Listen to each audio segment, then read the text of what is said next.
terima kasih atas kesempatan yang telah diberikan kepada saya. Perkenalkan, nama saya Yeni Madinah Manua, kelas A semester 5, NIM 212124 mata kuliah di Politik, dosen pengampu Bapak Nuferi Awaljaya Harefa, MPD. Baik, selamat pagi siswa-siswi Ibu sekalian. Selamat pagi, Bu. Bagaimana kabarnya? Siap. Apakah ada yang sakit? Tidak. Oke, baik. Sebelum kita memulaikan pembelajaran kita, alangkah lebih baiknya kita menyerahkan tubuh dan jiwa raga kita kepada Tuhan. Baik kepada anak kami yang bersedia membawa kita ke dalam doa pada pagi hari ini. Siapa? Mereka? Saya. Oke. Pada anak-anak kami Sylvia, silakan ke depan untuk kita dalam doa.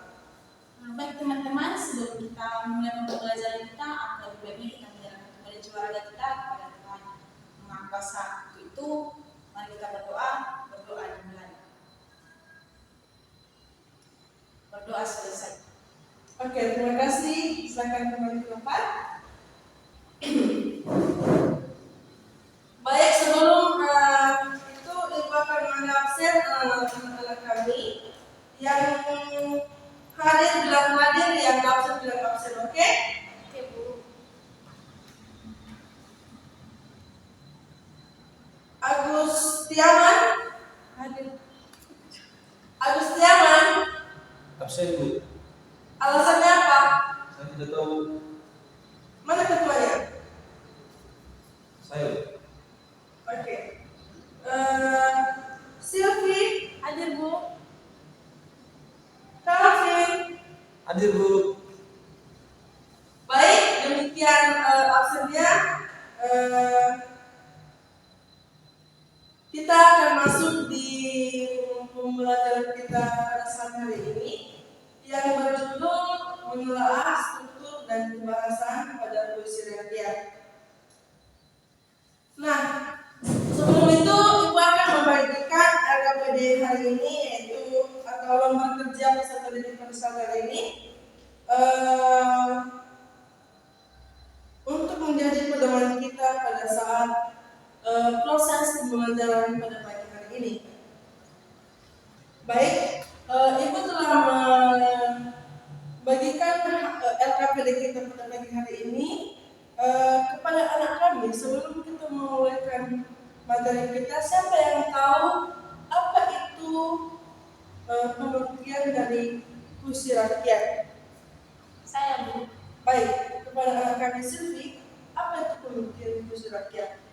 Menurut pemahaman saya, Bu, puisi rakyat adalah sastra lisan berupa puisi terikat yang berkembang pada masa masyarakat tradisional dan berkembang hingga sekarang, sehingga dia dikatakan puisi rakyat. Nah, ada lagi yang tahu dari pengertian puisi rakyat? Nah, bagi anak-anak kami perlu kita ketahui, pada puisi rakyat ini merupakan warisan budaya bangsa yang wajib kita pelihara. Puisi rakyat berupa puisi, syair, dan gundang. Pada unit ini kita akan belajar tentang puisi rakyat yang berupa pantun. Nah, kepada anak-anak kami yang tahu itu pengertian pantun apa? Pantun itu apa? Tahu. Ada yang tahu pantun itu apa? Pantun itu merupakan suatu karya sastra yang dimana dalam penulisannya itu menggunakan atau bersajak AB-AB.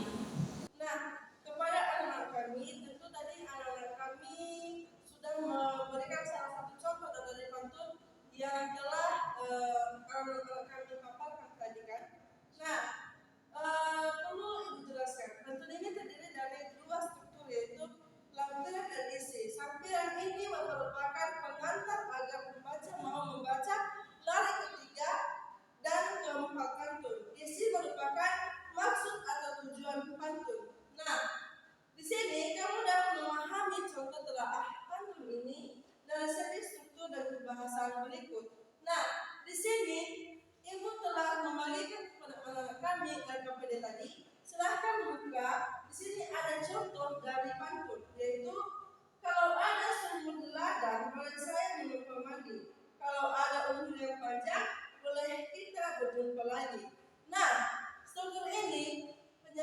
pantun terdiri atas 2 larik sampiran dan 2 larik isi. Makna atau isi pada larik ke-1 dan ke-2 dengan larik ketiga dan keempat tidak berhubungan. Nah, kebahasaan yang digunakan dalam pantun memiliki ciri penggunaan kalimat perintah, kalimat larangan, kalimat ajakan, kalimat saran, dan kalimat yang lain.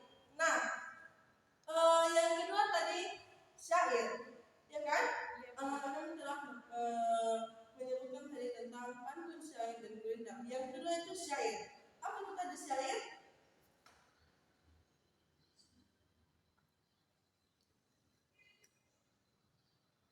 Apa itu tadi syair?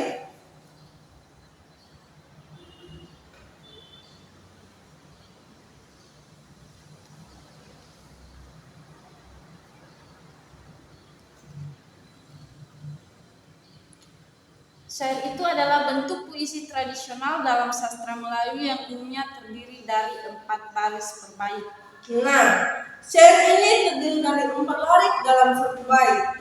Keempat larik tersebut merupakan isi pola rima di akhir, yaitu a. Nah, keempat larik syair ini merupakan isi yang terkait dengan bait-bait yang lain. Kamu dapat memahami contoh syair ini anak-anak, perhatikan di Wikipedia tadi, yaitu di sini ada syairnya.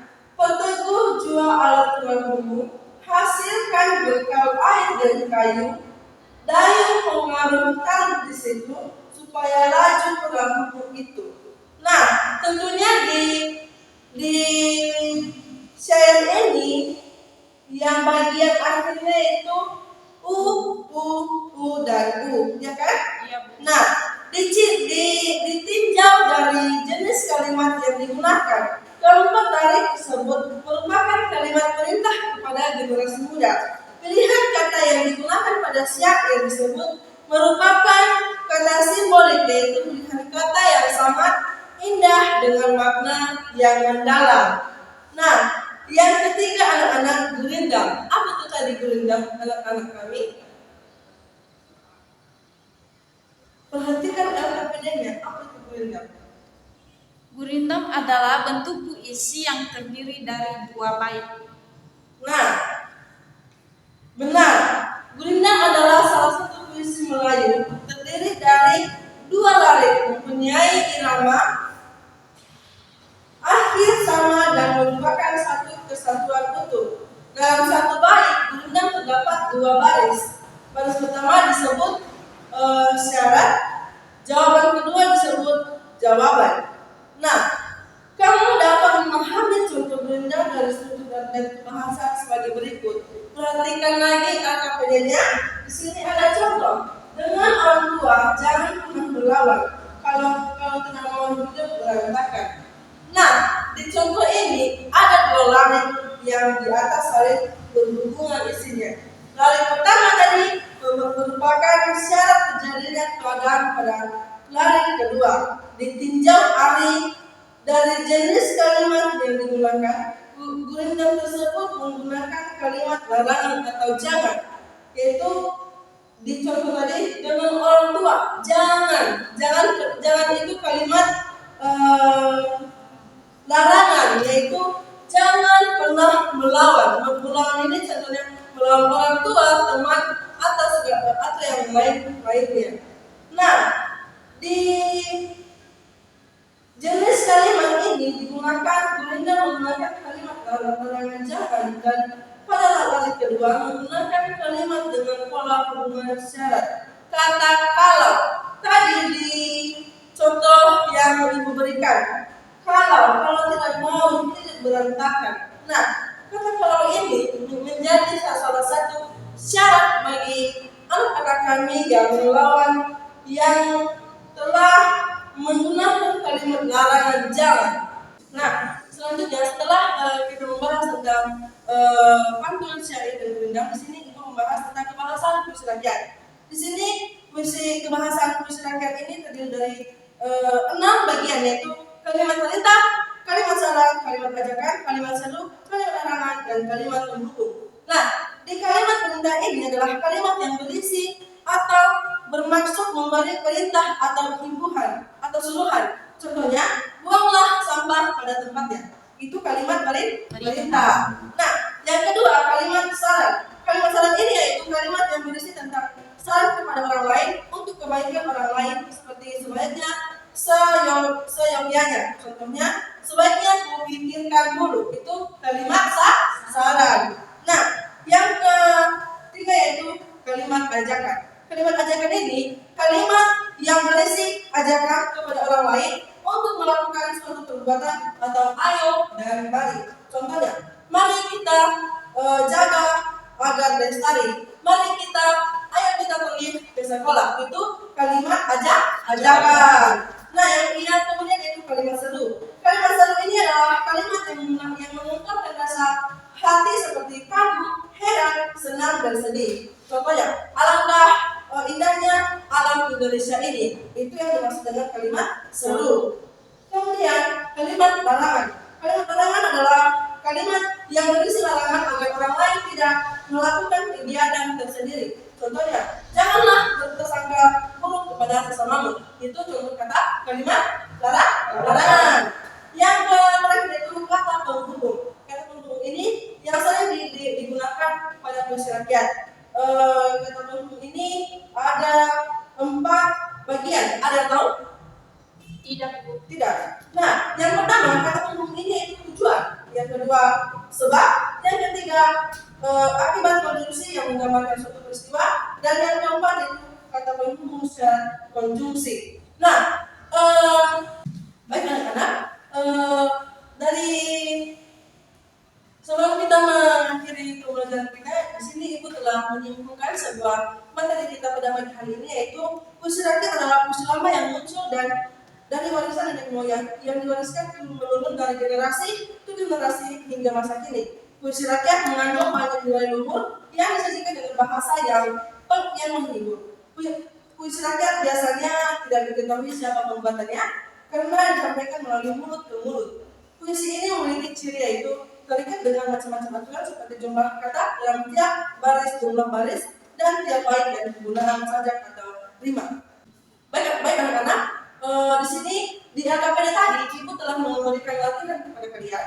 Di sini kalian menelaah pantun yang telah Ibu cantumkan di LKPD, yaitu ada beberapa bagian tadi yaitu pantun, syair, dan gurindam. Nah, di masing-masing dari masing-masing telaah ini kalian bisa menelaah sebuah struktur yaitu dari pantun yang telah Ibu cantumkan di LKPD. Di sini Ibu akan menagihnya minggu depan, diberikan di selembar kertas, dan nanti Ibu utus satu persatu siapa saja yang bisa melaksanakan aturan dari latihan LKPD ini. Baik anak-anak, demikian pembelajaran kita pada pagi hari ini. Semoga menjadi bermotivasi kita ke depan, dan semoga pembelajaran kita pada hari ini diingat dan ditanamkan di hati, karena minggu depan Ibu akan menanyakan kembali materi-materi yang telah kita paparkan pada hari ini ke minggu depan. Nah, demikian yang bisa Ibu sampaikan. Saya ucapkan terima kasih. Yahoo.